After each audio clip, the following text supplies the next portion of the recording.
Episode 7 की शुरुआत होती है। सुगोंग एमसी को बता रही होती है ये असली क्यूसू वर्ल्ड नहीं है, ये सिर्फ होंगसू के ट्रू सेल्फ के क्लोन को दर्शाता है। असली क्यूसी वर्ल्ड, जिसे क्यूसू कॉन्टिनेंट के रूप में भी जाना जाता है, इसमें 9 स्टेट के टुकड़े शामिल हैं जो 8 ट्रिग्राम एरिया को बनाते हैं, लेकिन इसमें स्टेट एक दूसरे के साथ डायरेक्टली कनेक्ट नहीं है। इन 9 स्टेटों का नाम जी, यान, क्विंग, यू, लियांग, सू, यांग, जिंग और योंग है। इनमें से हर एक स्टेट का एरिया बिलियन स्क्वायर किलोमीटर तक फैला है और असली क्यूसू वर्ल्ड का कल्टीवेशन सिस्टम बिल्कुल वैसा ही है जैसा होस्ट को होंगसू से मिला था, जिसमें पहले आता है बॉडी रिफाइनिंग स्टेज, जिसमें व्यक्ति अपने बॉडी को रिफाइन करता है, और इसके बाद आता है कीवाई कल्टीवेशन स्टेज, जहां व्यक्ति स्पिरिचुअल एनर्जी को एब्जॉर्ब करता है। फिर आता है फाउंडेशन बिल्डिंग स्टेज। इस स्टेज में व्यक्ति स्पिरिचुअल अवेयरनेस और फ्लाइंग शॉट को कंट्रोल कर पाता है, जबकि गोल्डन को स्टेज व्यक्ति के डेंटियन को गोल्डन कोड में रिफाइन करने में सक्षम बनाता है, जिससे हमें लाइट की स्पीड से उड़ने की पावर मिलती है। और युआनिंग स्टेज हमें तुरंत से टेलीपोर्ट करने की पावर देता है। नॉनसेंस सोल स्टेज, इसमें हमें डिवाइन कॉन्शियस और हजारों क्लोन बनाने की एबिलिटी मिलती है। जब क्लोन और रियल बॉडी जुड़कर एक हो जाते हैं तब वो इनिट स्टेज को दर्शाता है, जिसके बाद व्यक्ति कैलेमिटी को पार करके इमोर्टल भी बन सकता है। अगर होस्ट असली क्यूसू वर्ल्ड में जाना चाहते हैं तो उन्हें पहले पूरी तरह से होंगसू के क्लोन पर विजय पाना होगा। एमसी बोलता है क्या सिस्टम मुझे डायरेक्टली रियल क्यूसू वर्ल्ड में भेज नहीं सकता? सुगोंग बोलती है हाँ ये पॉसिबल है, लेकिन करेंटली होस्ट इसके कॉस्ट को अफोर्ड नहीं कर सकते। जिसके बाद एमसी वहां पर लगे एक एरे फॉर्मेशन पर जाके खड़ा होकर कहता है समझ गया, चलो अब नकली क्यूसू वर्ल्ड में वापस चलें। जिसके बाद सिस्टम से आवाज आती है हम टेक ऑफ करने के लिए तैयार हैं। एमसी बोलता है होंगसू में वापस आ रहा हूँ अपना हिसाब चुकता करने के लिए। सिस्टम बोलता है 4, 5, 3, 2, 1 लेट्स गो, और वो वहां से लाइट की स्पीड से निकल जाता है। जिसके बाद हमें सैनी वर्ल्ड के अंदर का सीन दिखाया जाता है, जहां आसमान में 2 लाइट को आते हुए दिखाया जाता है। इनमें से एक लाइट तो अपना एमसी होता है जो कि एक जगह आकर लैंड करता है, वहीं उसके पीछे एक लड़की होती है और वो एमसी को देखकर हैरान हो जाती है। जिसके बाद वो खुश होते हुए एमसी का हाथ पकड़ के अपने अरमानों पर रख लेती है। इसको ऐसा लगता है कि एमसी कोई गॉड है जो कि इनकी मदद करने के लिए आया है। जिसके बाद हमें उस दूसरी वाली लाइट को दिखाया जाता है जो कि एक घर पर आकर गिरती है। हम देखते हैं उस घर के अंदर एक बंदा होता है, वो खुद को देखकर बहुत हैरान होकर बोलता है क्या मैं दूसरी दुनिया में रिबॉर्न हो चुका हूँ, क्या मैं टाइम ट्रेवल कर चुका हूँ? जिसके बाद हमें इस वर्ल्ड के बारे में बताया जाता है। इस वर्ल्ड को सैन्य वर्ल्ड कहते हैं। यहाँ के लोग मार्शल आर्ट या इमोटली को कल्टीवेट नहीं कर सकते, बल्कि यूनिक तरह के बैटल आर्मर को प्रोसेस करते हैं। पहले वो अपनी स्पिरिचुअल स्ट्रेंथ को बढ़ाने के लिए नॉर्थ स्टार के स्टारलाइट का उपयोग करते थे। फिर उन्होंने स्पिरिचुअल स्ट्रेंथ को मेटलाइज करने के लिए स्टार स्टोन नामक एक स्पेशल आर्टिफैक्ट का यूज करके इसे पावरफुल बैटल आर्मर में बदल दिया, ताकि वो अपनी मर्जी से जब चाहे तब उसका यूज कर पाए। फिर हम एमसी और सुगोंग को देखते हैं जो कि एक छत पर बैठे होते हैं। सुगोंग बोल रही होती है यहाँ के बैटल आर्मर को कुछ इस तरह से डिवाइड किया गया है, bronze armour, silver armour, gold armour और सबसे हाईएस्ट है लेजेंडरी डिवाइन आर्मर।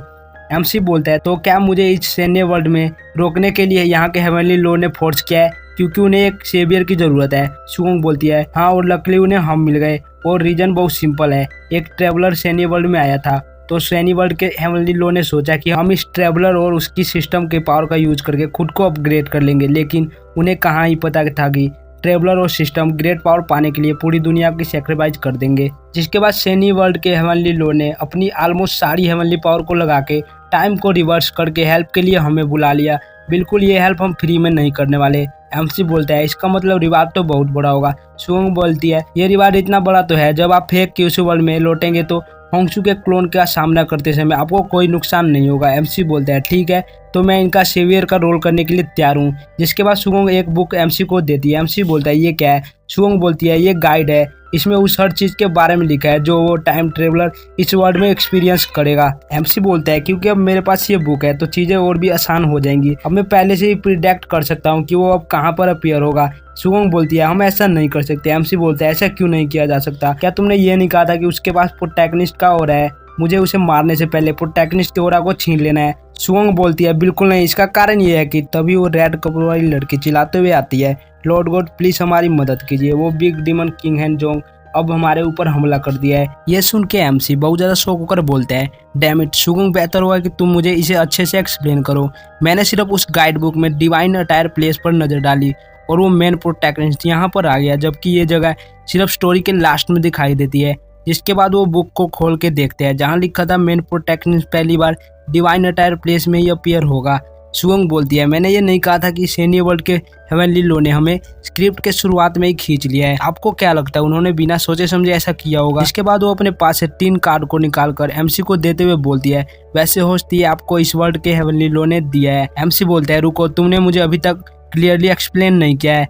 लेकिन वो बिना सुने सिस्टम के स्पेस में चली जाती है। एमसी बोलते हैं, मुझे तो बस ये पूछना था ये चीज काम कैसे करती है। तभी वहां पर सिस्टम का स्क्रीन अपीयर होता है जिसमें से सुगंग बोलती है, ये 3 कार्ड कन्फ्यूजियम, बोधिज्म और तोइज्म को रिप्रेजेंट करता है और आप हर कार्ड को सिर्फ 30 मिनट तक यूज कर सकते हैं। जिसके बाद वो एक बेल्ट को देते हुए बोलती है, इस बेल्ट को पहन के कार्ड को स्लॉट में डालें और फिर बैटल आर्मर यूनाइट चिल्लाएं और बस आपको इतना ही करना है। ये सुन के एमसी बहुत ज्यादा खुश हो जाता है। वो बोलता है, सुगंग क्या ये वो नहीं है जिसकी मैंने कल्पना की थी? सुगंग बोलती है, हाँ ये वही है जो आप सोच रहे हैं। जिसके बाद एमसी उस बेल्ट को पहन लेता है और एक कार्ड को हाथ में लेकर बोलता है, इस वर्ल्ड को एक हीरो की जरूरत है, तो चलो इसे बचाने चलें। जिसके बाद वो कार्ड को बेल्ट के स्लॉट में डाल देता है और चिल्लाता है, बैटल आर्मर यूनाइट। फिर सीन हमें उस हैंजोंग की तरफ का दिखाया जाता है जो कि टाइम ट्रेवलर भी है। वो कुछ बंदों को मार रहा होता है जिसमें से एक बंदा उड़कर किसी के आगे जाके गिरता है, जिसे देख हैंजोंग बोलता है, तो तुम फाइनली बाहर आ ही गए। हम देखते हैं उसके सामने कुछ बंदे और उनका लीडर होता है।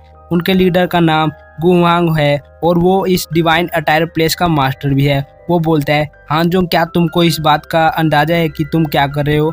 तुम ह्यूमन रेस के होकर डीमन रेस के साथ मिल गए हो, तुम अपने ही लोगों को मार रहे हो। हैंजोंग बोलता है, तुमने क्या ये ह्यूमन रेस और डीमन रेस लगा के रखा है? फिर वो हमें अपने बारे में बताने लगता है, मैं एक टाइम ट्रेवलर हूँ। टाइम ट्रेवल करने से पहले और बाद में मेरा नाम हैंजोंग ही था। टाइम ट्रेवल करने से पहले मैं एक व्हाइट कॉलर वर्कर था।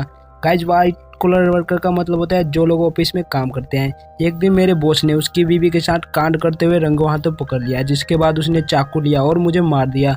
जिसके बाद मैं टाइम ट्रेवल करके इसके बॉडी में आ गया और मैं गांव का मूर्ख बन के ग्रामीण इलाकों में गांव की रखवाली करने लगा। हालांकि मेरे पास एक सिस्टम है, बिल्कुल वैसा ही सिस्टम जैसा आमतौर पर कॉमिक्स में देखा जाता है, लेकिन जो मेरे पास है वो एक डिमोनिक सिस्टम है जो मुझे ह्यूमन रेस और डीमन रेस में ट्रांसफर होने के लिए अलाउ करता है। सैन्य वर्ल्ड में मेरी एक बॉडी ह्यूमन रेस और दूसरा ह्यूमन रेस का दुश्मन डीमन रेस का है। सिस्टम का सबसे शक्तिशाली काम फॉलन हेवन डाउ फॉर्मेशन का निर्माण करना है और फिर ग्रेट डाउ को पार करने में मेरी मदद करने के लिए सैन्य वर्ल्ड को सेक्रीफाइस कर देना है। जिसके बाद मैंने उसी समय से अपना मन बना लिया, मैं पूरे सैन्य वर्ल्ड में क्योस पैदा करने के लिए ह्यूमन और डीमन दोनों रेसों के बॉडी का यूज करूंगा और मैं फॉलन हेवन डाउ फॉर्मेशन को पूरा करूंगा और ग्रेट डाउ को पार करूंगा। फिर वो गुवांग से बोलता है, गुवांग क्या आज बाहर जाते समय तुम्हारे सिर पर चोट लगी और तुम्हारा दिमाग खराब हो गया है? ह्यूमन रेस के हैंजोंग को 3 साल पहले कुछ लोगों ने मार दिया था और जो आज तुम्हारे सामने खड़ा है वो सिर्फ डीमन रेस का हैंजोंग है।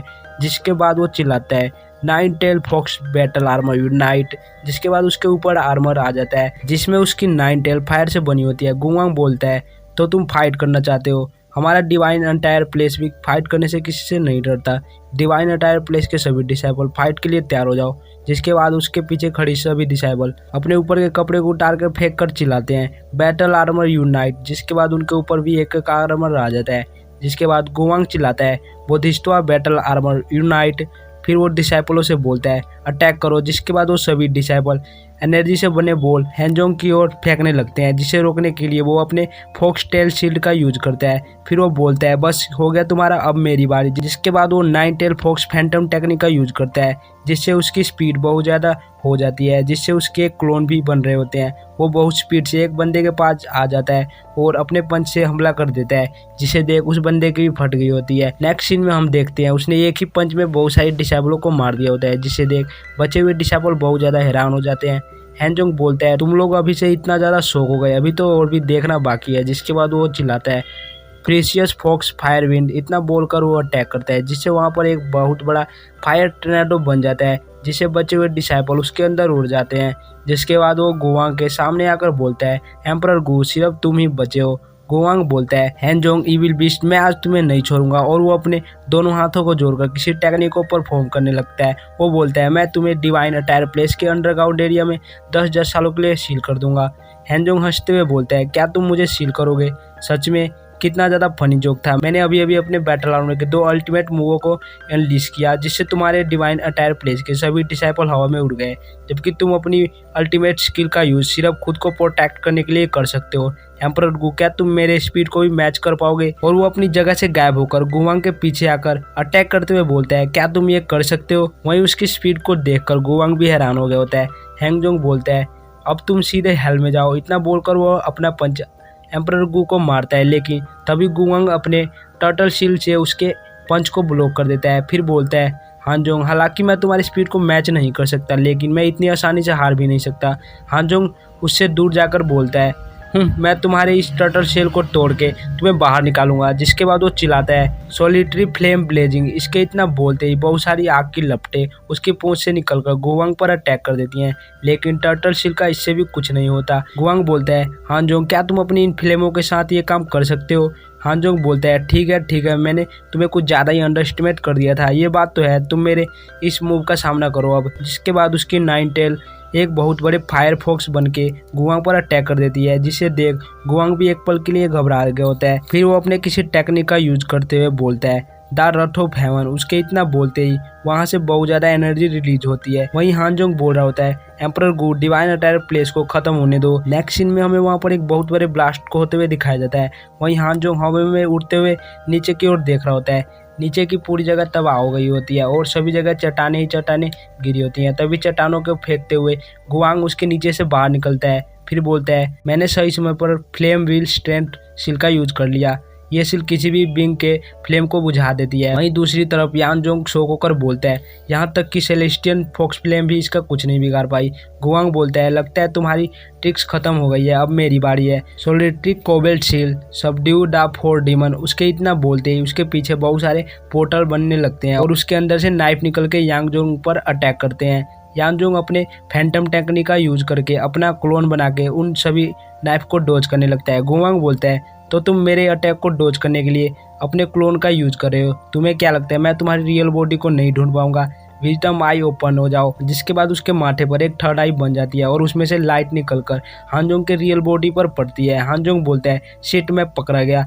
तभी गुवांग सभी नाइफ को कंट्रोल करके हानजोंग पर अटैक कर देता है। जिसके बाद हमें वहां पर एक बहुत बड़े ब्लास्ट होते हुए दिखाया जाता है और उस ब्लास्ट से हानजोंग नीचे आकर गिरता है। गुवांग हानजोंग को देख के बोलता है, नहीं, ये भी नहीं है, ये तो इसकी फेक बॉडी है। मेरी विजडम आई वास्तव में फेल हो गई और जो मैंने देखा वो उसकी क्लोन है। जो विजडम आई ने देखा वो भी एक क्लोन ही निकला। जिसके बाद उसकी क्लोन बॉडी वहां से गायब हो जाती है और रियल वाला गुवांग के पीछे आ गया होता है, जिसे गुवांग भी सेंस कर लेता है। वहीं हानजोंग अटैक करते हुए बोल रहा होता है, इस स्ट्राइक के बाद फायर रिचुअल कंप्लीट हो जाएगी। वहीं उस अटैक को देख गुवांग भी घबरा गया होता है। वो उस अटैक को डोज करने की कोशिश करता है। हालांकि वो उसे डोज कर लेता है, लेकिन उसका एक हाथ कट जाता है, जिससे देख वो भी कंफ्यूज हो जाता है। तब उसका ध्यान हानजोंग के हाथ पर जाता है, जिस पर कुछ टेक्स्ट लिखे होते हैं। हानजोंग बोल रहा होता है, तुमने बहुत तेज से डोज कर लिया, लेकिन अनफॉर्चुनेटली मैं तुम्हारी छाती को चीर नहीं पाया। गुवांग उससे दूर हट जाता है और फिर हानजोंग से पूछता है, तुम्हारे पास ये टेक्स्ट क्या कर रहे हैं? कुछ दिन पहले डिवाइन लेग प्लेस की मास्टर की मौत उनकी आंट बाहर निकालने जाने से हुई थी और उनकी बॉडी पर ये टेक्स्ट लिखे हुए थे। यही नहीं बल्कि डिवाइन आर्म प्लेस के मास्टर की मौत लीवर फेलियर से हुई थी और उनके हाथ पर भी ये टेक्स्ट लिखा हुआ था। और डिवाइन बॉडी प्लेस के मास्टर की भी डूबने से मौत हुई थी और उनके चेस्ट पर भी सेम ऐसा ही टेक्स्ट लिखा हुआ था। इन तीनों प्लेस के मास्टरों की बॉडी पर ये सेम टेक्स्ट था, तो वो तुम थे जिसने उन्हें मारा था। तुम कमीने कहेंगे, तुम्हारी हिम्मत कैसे हुई ये सब करने की? जब तुम बुली होते थे तब डिवाइन लेग प्लेस की मास्टर तुम्हें सेव करती थी और डिवाइन बॉडी प्लेस के मास्टर तुम्हें ट्रेनिंग में अच्छे से गाइड करते थे। और जो डिवाइन फिस्ट प्लेस के मास्टर थे उन्होंने यहाँ तक कि कह दिया था कि अगर उनकी बेटी फ्यूचर में तुम में इंटरेस्ट दिखाती है तो वो तुम्हारी शादी उसके साथ करवा देंगे। लेकिन तुम कमीने, उन्होंने तुम्हें इतने अच्छे से ट्रीट किया, तुमने उनकी काइंडनेस को इस तरह से रिपे किया। हानजोंग बोलता है, तुम गलत हो, मैंने उनका फ्यूचर और भी अच्छा कर दिया है। डेथ कोई एंड नहीं है और वो मेरी बॉडी में जिंदा है और ये मेरे साथ एक पावरफुल बीइंग बनेंगे। अब तुम भी उनके पास जाओ, वो तुमसे मिलने के लिए इंतजार कर रहे हैं। जिसके बाद वो हुआंग पर अटैक करने बढ़ जाता है और बोलता है, एम्परर हुआंग, तुम अपनी लाइफ को मेरे लिए सेक्रीफाइस कर दो। वहीं गुआंग बहुत ज्यादा घबरा गया होता है। हानजोंग उसे मारने ही वाला था, तभी उसका ध्यान साइड में जाता है जहाँ एक शॉट उसके बीच में आकर गिरती है, जिससे हानजोंग गुआन से दूर हो जाता है। वो गुस्सा करते हुए बोलता है, किसकी हिम्मत हुई मेरे प्लान के बीच में आने की? हम देखते हैं उस जगह पर धूल ही धूल हो गई होती है और उसमें एक बंदा खड़ा होता है। गुआंग बोलता है तुम कौन हो? ये और कोई नहीं बल्कि अपना एमसी होता है। हानजोंग बोलता है ये कहाँ से आ गया? मैंने अच्छे से इन्वेस्टिगेट किया था, इस डिवाइन अटायर प्लेस में कोई भी ऐसा पर्सन नहीं है जिसके पास स्वॉर्ड को इस तरह से कंट्रोल करने की एबिलिटी है।